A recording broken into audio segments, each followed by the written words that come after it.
नमस्कार दोस्तों, स्वागत है आपका वनडे एग्जाम सेंटर में। दोस्तों, आज के वीडियो में हम लोग दीनदयाल उपाध्याय गोरखपुर विश्वविद्यालय गोरखपुर के बीए फिफ्थ सेमेस्टर हिंदी के दूसरे पेपर जिसका नाम है साहित्य शास्त्र और हिंदी आलोचना द्वितीय, उसको सॉल्व करेंगे और जानेंगे कि किस प्रश्न का कौन सा उत्तर सही होगा। सत्र 2023-24 का पेपर है और पेपर का कोड है HND 302। चलिए बिना देर किए जानते हैं कि किस प्रश्न का कौन सा उत्तर सही है। पहला प्रश्न है, व्यंजना शब्द शक्ति किससे संबंधित है? तो व्यंजना जो शब्द शक्ति है व्यंग्यार्थ से संबंधित है, तो पहले का सी ऑप्शन आपका सही हो जाएगा। दूसरा प्रश्न है, जो तत्व काव्य सौंदर्य की हानि करते हैं कहलाते हैं, काव्य दोष कहलाते हैं, दूसरे का डी ऑप्शन आपका सही हो जाएगा। तीसरा प्रश्न है, काव्य के सौंदर्य बढ़ाने वाले तत्व कहलाते हैं, काव्य के सौंदर्य बढ़ाने वाले तत्व जो होते हैं वो काव्य गुण कहलाते हैं, बी ऑप्शन आपका तीसरे का सही हो जाएगा। चौथा प्रश्न है, भरत मुनि और दंडी ने गुणों की संख्या कितनी स्वीकार की है? तो 10 स्वीकार की है, चौथे का बी ऑप्शन आपका यहाँ पर सही हो जाएगा। पांचवा प्रश्न है, भरत मुनि ने गुणों की संख्या मानी है, 10 मानी है, तो पांचवे का सी ऑप्शन आपका सही हो जाएगा। छठा प्रश्न है, गुण काव्य के धर्म है, काव्यांग अर्थात शब्द अर्थ आदि के नहीं, यह मत किसका है? तो डी ऑप्शन इसमें सही हो जाएगा, क्योंकि भरत मुनि का भी मत यह नहीं है। भरत मुनि ने गुण को काव्य का धर्म तो माना है, लेकिन शब्द और अर्थ से भी उसको जोड़ते हैं। आनंदवर्धन ने गुण को रस से जोड़ा है, दंडी ने अलंकार को जो है काव्य के धर्म से जोड़ा है, तो डी ऑप्शन इसमें आपका सही हो जाएगा। सातवां प्रश्न है, ध्वनि आदि आचार्यों ने गुण माने हैं, 3 गुण माने हैं, तो डी ऑप्शन सही हो जाएगा, तीनों गुण ध्वनि आदि आचार्यों ने माना है। आठवां प्रश्न है, माधुर्य गुण प्रयुक्त होता है, किसमें प्रयुक्त होता है? श्रृंगार रस में प्रयुक्त होता है, तो आठवें का बी ऑप्शन सही हो जाएगा। नौवां प्रश्न है, काव्य दोषों का सर्वप्रथम निरूपण मिलता है, नाट्य शास्त्र ग्रंथ में मिलता है, तो नौवें का ए ऑप्शन आपका सही हो जाएगा। 10वां प्रश्न है, काव्य में अनावश्यक शब्दों का प्रयोग होने पर दोष है, कौन सा दोष हो जाता है? अधिक पदत्व दोष हो जाता है, 10वें का सी ऑप्शन आपका सही हो जाएगा। 11 नंबर प्रश्न है, दृष्टकूट पदों में दोष पाया जाता है, कौन सा दोष दृष्टकूट पदों में पाया जाता है? तो अप्रतितत्व दोष होता है, 11 का ए ऑप्शन आपका सही हो जाएगा। 12 नंबर प्रश्न है, प्रथमा या अग्रिमा शब्द शक्ति के नाम से अभेद किया जाता है, अभिधा शब्द शक्ति को किया जाता है, सी ऑप्शन 12 का आपका सही हो जाएगा।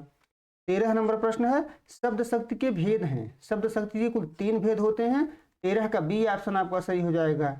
14 नंबर प्रश्न है, उसका घर गंगा में है शब्द शक्ति है, कौन सा शब्द शक्ति है? लछड़ा शब्द शक्ति का उदाहरण है, बी ऑप्शन आपका 14 का सही हो जाएगा।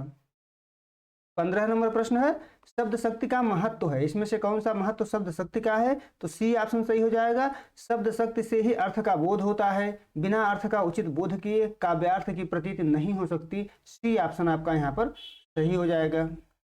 16 नंबर प्रश्न है, नाट्यशास्त्र रचना है, किसकी रचना है? तो भरत मुनि की रचना है, 16 का ए ऑप्शन आपका सही हो जाएगा। 17 नंबर प्रश्न है, आचार्य भामह ने गुणों का उल्लेख किया है, कुल 3 गुणों का उल्लेख किया है, तो 17 का ए ऑप्शन आपका सही हो जाएगा। 18 नंबर प्रश्न है, गुण काव्य के उत्कर्ष के साधन है, यह कथन है, किसका कथन है? डॉक्टर नगेंद्र का कथन है, 18 का सी ऑप्शन आपका यहाँ पर सही हो जाएगा। 19 नंबर प्रश्न है, जिस काव्य को पढ़ने या सुनने से हृदय में ओज उमंग और उत्साह का संचार होता है उसे कहते हैं, उसको ओज गुण के नाम से जाना जाता है, तो 19 का ए ऑप्शन आपका यहाँ पर सही हो जाएगा। 20वां प्रश्न है, अभिधा शब्द शक्ति के भेद हैं, तो तीनों भेद जो है अभिधा शब्द शक्ति के ही हैं, डी ऑप्शन आपका 20वें का सही हो जाएगा।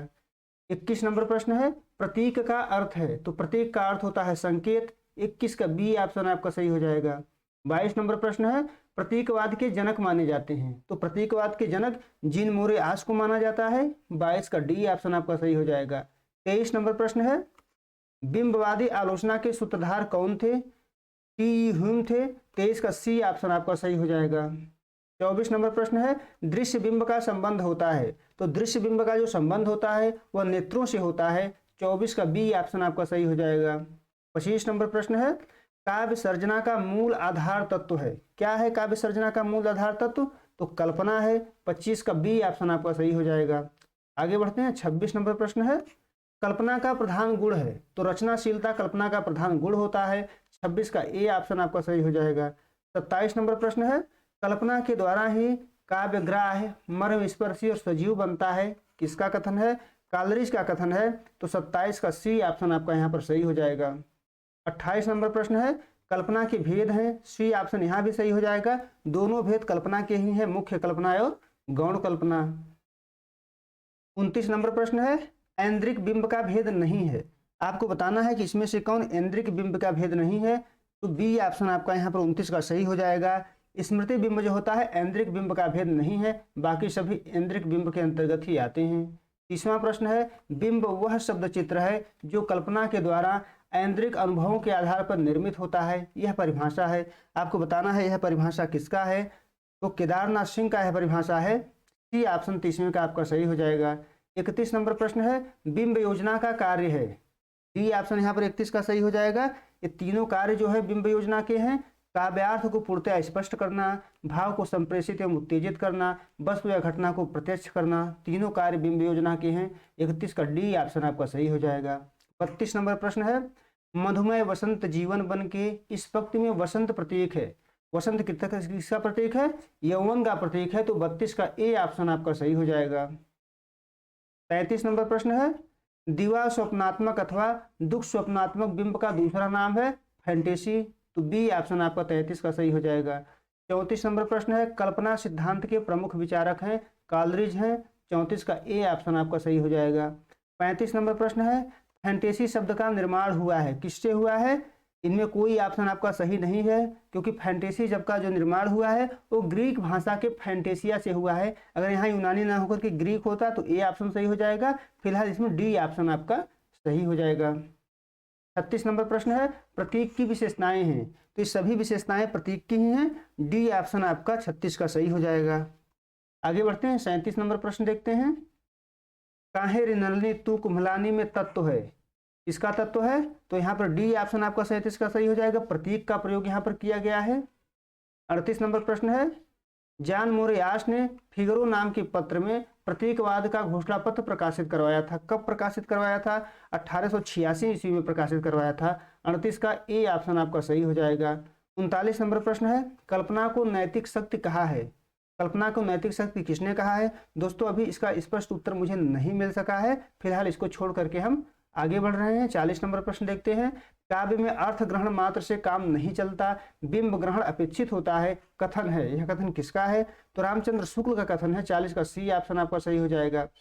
41 नंबर प्रश्न है, छायावाद, रहस्यवाद, प्रगतिवाद और प्रयोगवाद का विवेचन नामवर सिंह की किस पुस्तक में हुआ है, ये ऑप्शन आपका सही हो जाएगा। आधुनिक साहित्य की प्रवृत्तियां में हुआ है।